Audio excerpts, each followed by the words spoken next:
শুভ দুপুর। সবাই কেমন আছে? আশা করি ভালো আছে। আমিও খুব ভালো আছি। দুপুরে রান্নাবান্না চলছে।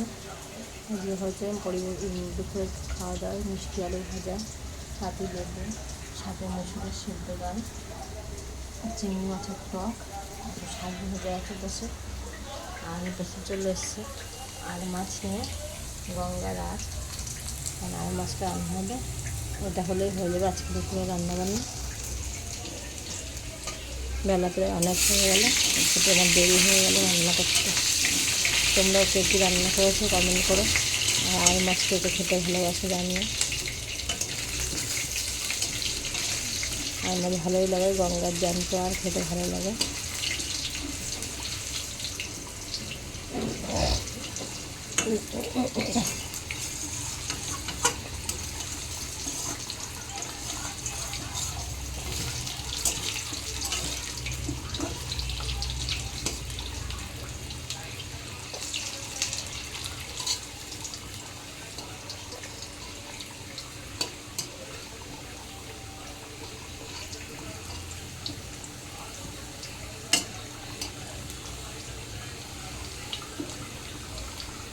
যাই হোক, আবার পরে দেখা হবে। টাটা।